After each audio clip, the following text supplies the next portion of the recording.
Welcome to Don Carinderia series. Today, we're going to make a blueberry cheesecake. Before, I used to wait for my friend Joy Amurao to bring one to the office so I could have a blueberry cheesecake. But now, I can make one at home. Let's prepare the ingredients. In a small bowl, place your graham cracker crumbs.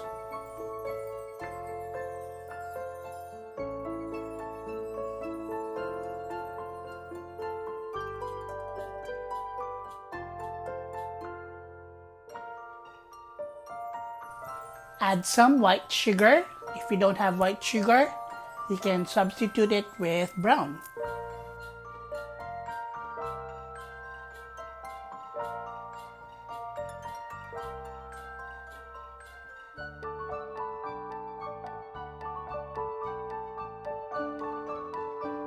And then add your melted butter.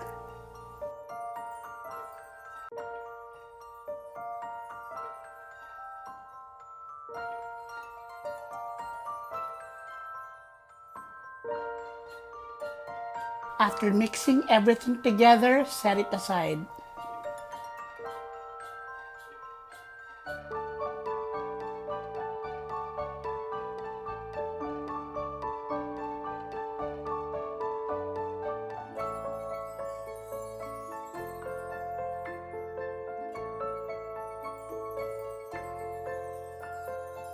We're going to use a 6-inch springform pan, so we need to line it with parchment paper. Draw the outline of your pan on parchment paper and cut it out.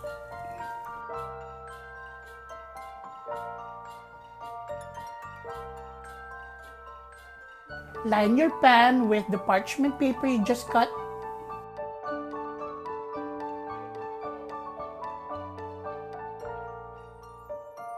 And then we're going to place our graham crumbs into our lined pan.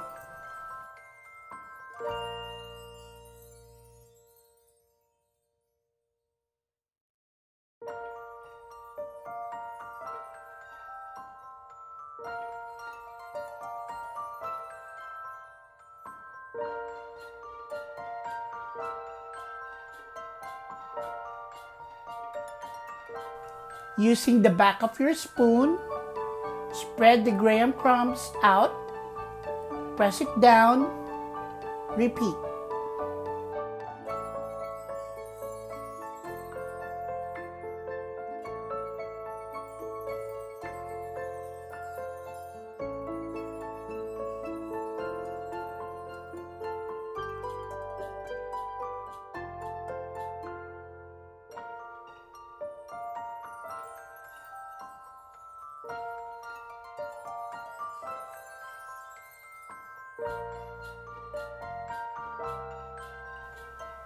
So make sure you have a flat crust.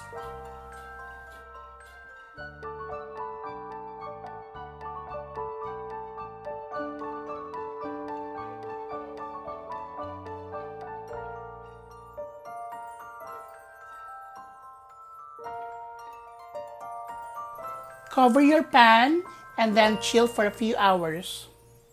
I got the silicone lid idea from my friend August. No more single-use plastic wrap.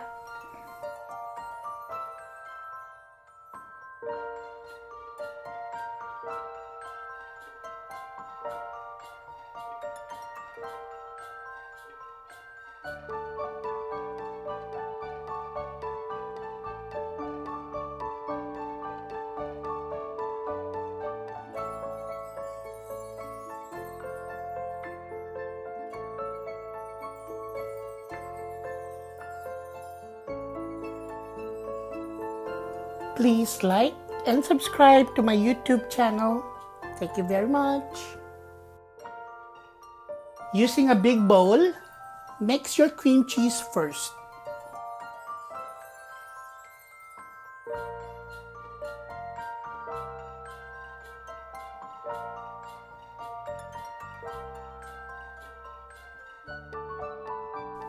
And then add your sugar and continue mixing.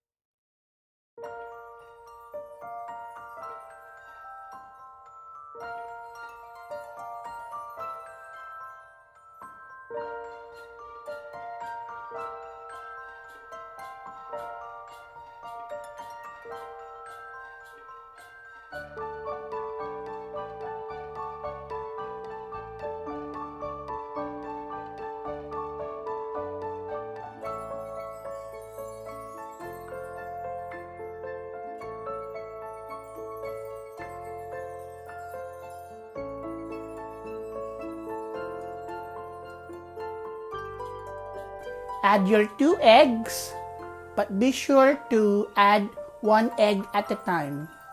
Mix it up before adding the second one.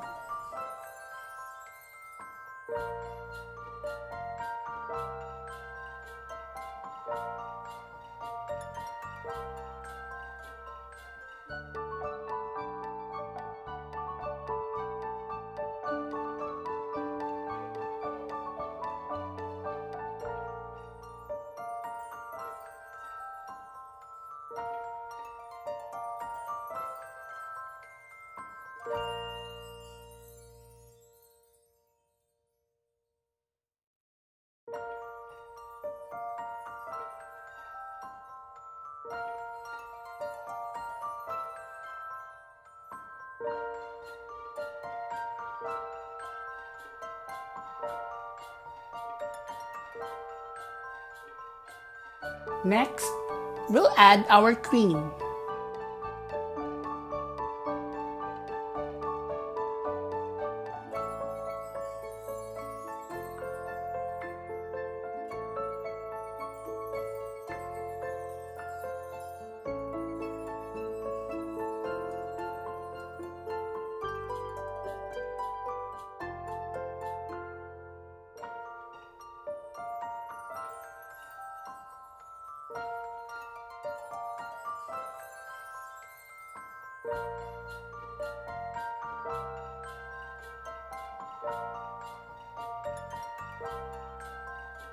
We'll also add the juice of half a lemon.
And then add your flour.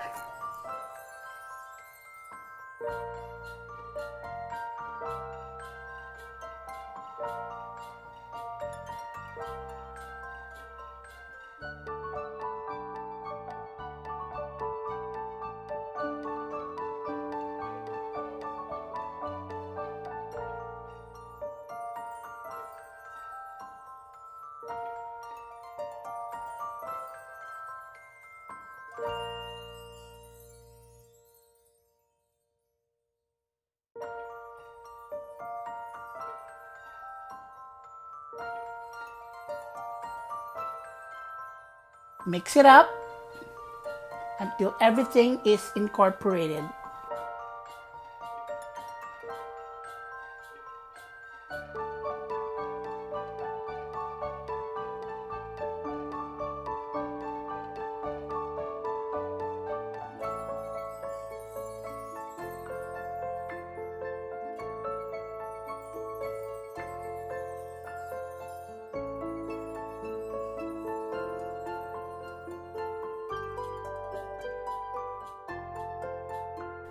We're going to place our pan in a water bath.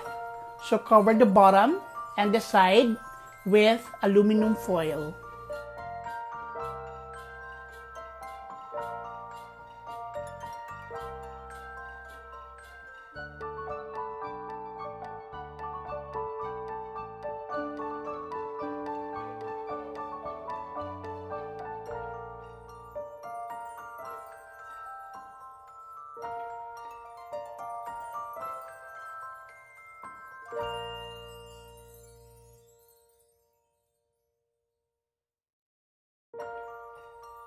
Place your pan in a hot water bath.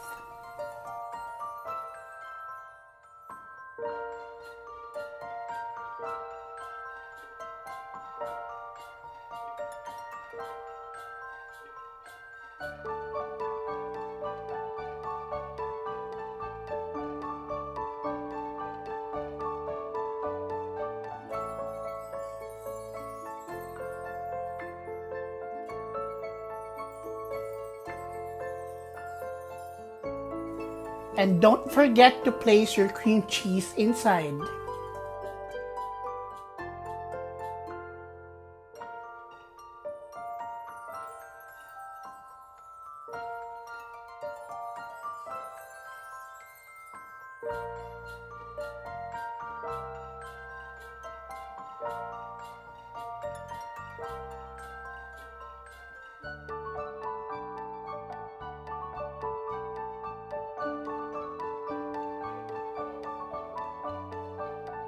Let's start cooking.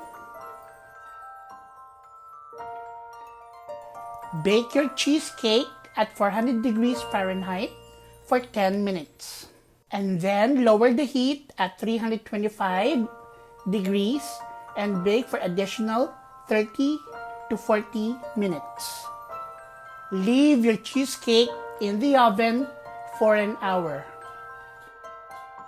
If you have the patience, chill overnight. If not, chill for at least 4 to 6 hours.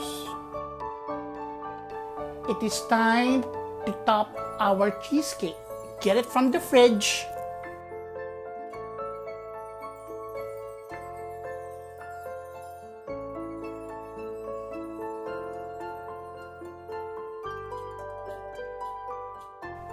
I used here the canned blueberry filling.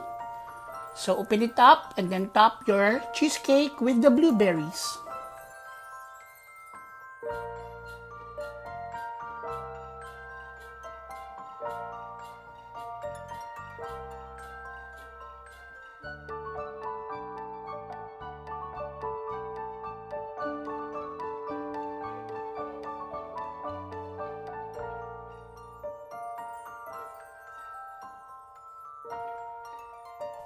After all the hard work, you definitely deserve a slice.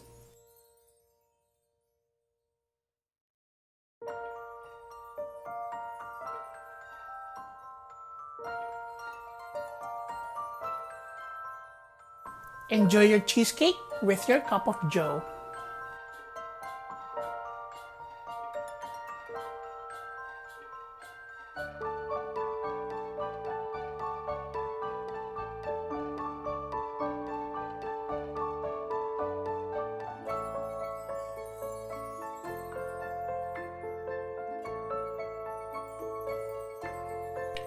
What a perfectly splendid blueberry cheesecake!